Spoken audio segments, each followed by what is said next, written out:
Today, we have an unusual story ahead of us. Familiar characters from the Batman universe will appear in a completely new light. One of the main figures will be Alfred Pennyworth, but this time he's not a butler. He's an MI6 agent who has never met Bruce Wayne. Even Batman himself is not a millionaire here, but an ordinary working man, well acquainted with harsh reality. Welcome to the new Absolute Batman universe. But let's take it one step at a time. Love comics? Hit that like button and subscribe to the channel so you never miss a new story and stay in the loop with all the action. And now, let's get started. A man speeds through the streets of the city he once left behind, his gaze drifting over skyscrapers and neon signs as his mind wanders to the past. He wonders what Gotham has become over the years. On the outside, the city appears brighter, taller, more alluring, but Alfred senses an underlying darkness, deeper than ever before. The city isn't happy to see him, and the feeling is mutual. The changes that now define Gotham only stir cold bewilderment in him. This man's name is Alfred Pennyworth. He's in Gotham to do a job that bears little promise of good. His handler, whose voice echoes in his earpiece, gives him instructions. He mentions the Party Animals, a gang whose brutal killings have shaken even Gotham's most hardened residents. The level of violence has soared by 700%, and these people don't flinch from spilling the blood of children. Alfred is here to gather information. The handler warns that interference is forbidden and mentions a mysterious cloak that surfaced in the city. Coordinates appear on Alfred's motorcycle screen. Alfred leaves his temporary hideout, but upon stepping outside, he realizes his motorcycle is missing. The chain securing it has been snapped. Alfred exhales through clenched teeth.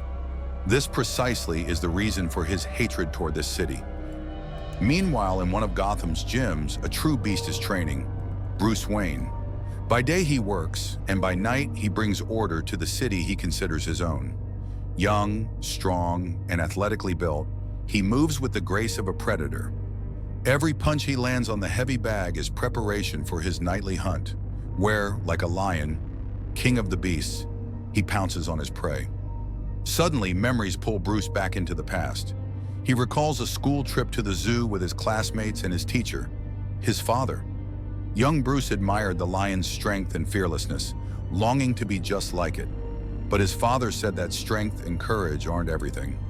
True power, son, is the ability to change the world, his father said quietly, making Bruce think about how to be not just strong, but useful. Lost in this memory, Bruce loses control of his strength and strikes the bag with such force that it tears, spilling sand onto the floor. The gym's owner, Waylon, a fan of exotic animals and an old friend of Bruce's, grins and demands compensation for the bag and the spilled sand. With complete seriousness, Bruce replies that he'll pay as soon as he gets his paycheck. He earns a living through honest work and returns to the gym every evening to be ready to protect Gotham. Knowing that Bruce rarely finds time to relax, Waylon invites him to join their monthly poker game, or at least come to a party with some old school friends, Oswald, Eddie, and Harvey. We know them as Penguin, Riddler, and Two-Face, but in this universe, they once shared a classroom with Bruce. But Bruce refuses. Those guys are all tied to crime in one way or another. Their actions may seem like childish mischief compared to the brutality of the Party Animals gang, but for Bruce, even that is unacceptable. His moral principles and commitment to justice are too high to allow him any association with the shadow of crime. To understand how young Bruce Wayne transformed into the legendary protector of Gotham, let's delve into his past. It all began on that fateful day when Bruce's class went on a field trip to the Gotham Zoo, supervised by their teacher and Bruce's father, Thomas Wayne. What was meant to be an ordinary school excursion turned into a nightmare when an armed madman infiltrated the zoo and opened fire indiscriminately. The first to notice him was Thomas Wayne. Without hesitation, he rushed to evacuate the children, striving to get them to safety. The only safe place nearby was the bat enclosure.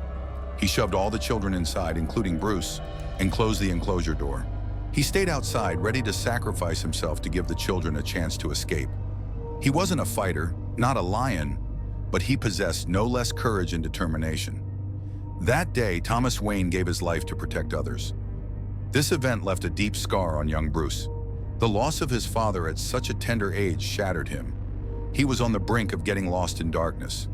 There were times when he could even be found at the police station. But then something extraordinary happened. He found inspiration in the bats that surrounded him on the day of the tragedy and decided to reinvent himself as a symbol of fear and darkness, but also of strength and justice.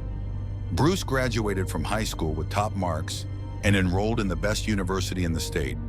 He immersed himself in the study of mechanics, chemistry, criminal psychology, military strategy, everything that could help him combat crime. When he returned to Gotham, Bruce felt he needed to understand the city from within. He took jobs in energy, then in water supply, then in the sewer department, and finally at the city hall, where he studied politics and urban management. Bruce knew every corner, every system, every element that made up the organism of the city. Eventually, he became an engineer and builder, restoring what he destroyed at night in his fight against crime. Gotham became more than just a city.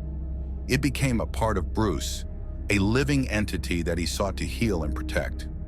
Now let's return to the streets of Gotham, where a new gang is instilling terror: the Party Animals. These ruthless criminals leave no chance for their victims, killing people for no reason at all, as if playing a deadly game. They don't care who stands before them. The elderly, children, the innocent.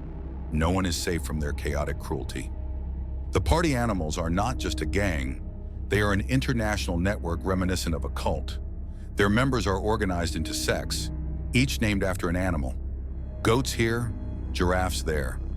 This structure makes them resemble a mad brotherhood for whom there are no prohibitions or laws. So much so that even the local mafia, the infamous Maroni and Falcone families, cannot ignore them. The criminal underworld of Gotham has always operated by its unwritten rules, but the Party Animals scorn these rules. Displeased with the situation, Maroni and Falcone decide to show these upstarts their place.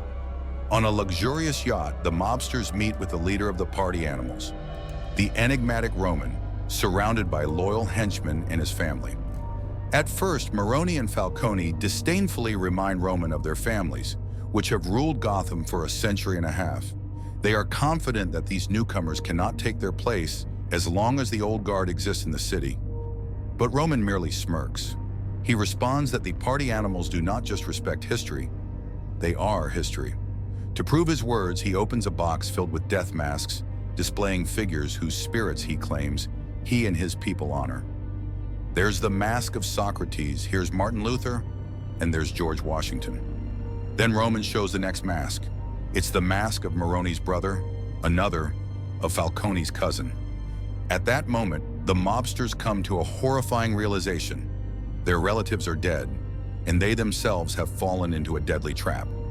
Before they can fully comprehend the horror unfolding, Maroni and Falcone find themselves surrounded by henchmen from the Party Animals. They are brutally killed, swiftly obliterating the two most influential crime families. Now the Party Animals make it clear who truly rules Gotham. The streets of Gotham are filled with murders and chaos.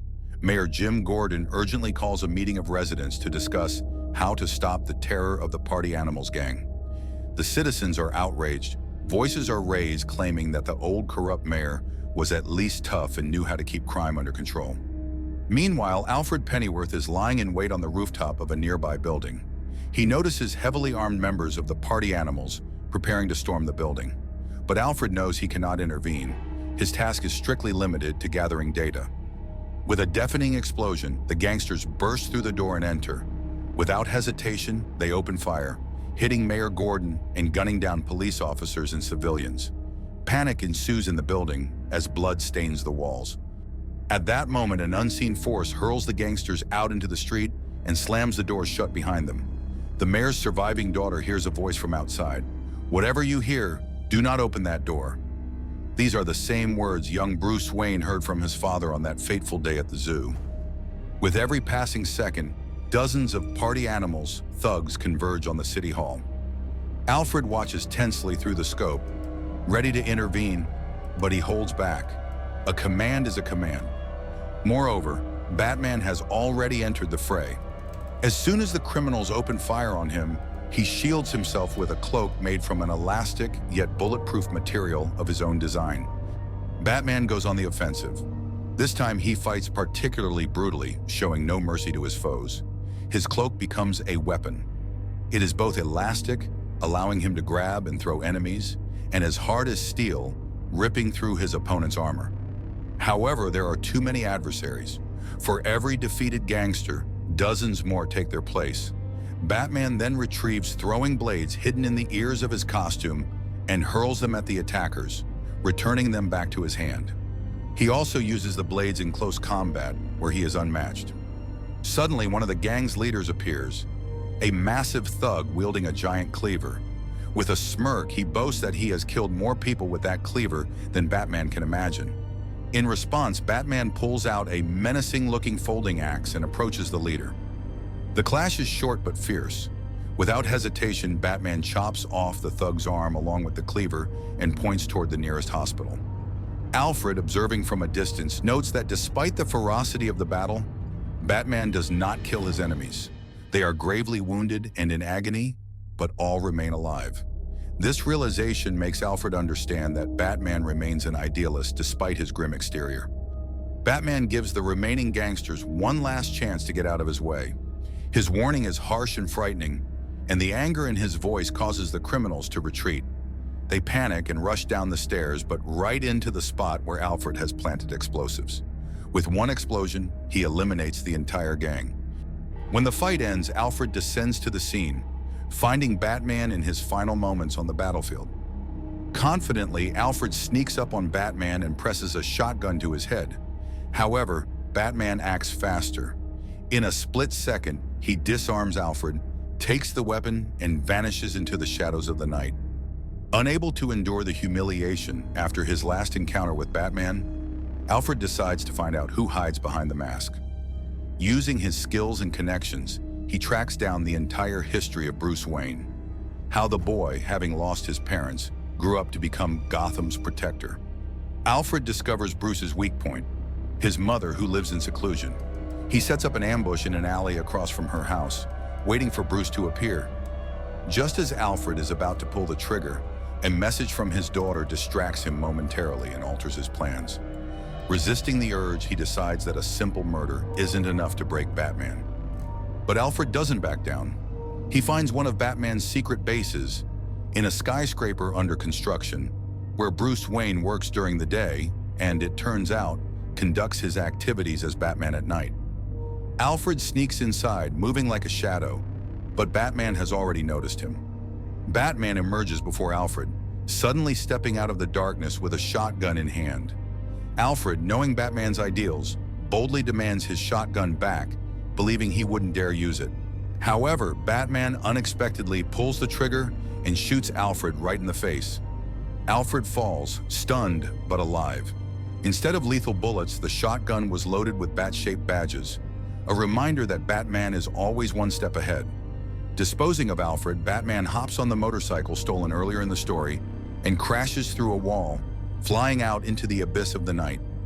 In the next part, we await the continuation, how this bold escape by Batman will unfold and how his conflict with Alfred will impact the future of both. The story comes full circle as a helicopter silently lands on the roof of a tall skyscraper. A mysterious passenger ascends into the cabin, causing the pilots to exchange nervous glances. From their conversations, it becomes clear this man is not just an influential businessman. He ranks among the 30 richest people in the world. His name is shrouded in mystery. He trained under the best martial arts masters worldwide, including the most powerful members of the League of Assassins. But instead of remaining their pupil, he destroyed his teachers, becoming their final and fatal test. This man despises jokes. He never laughs and never smiles. It is for this reason that he has been nicknamed the Joker.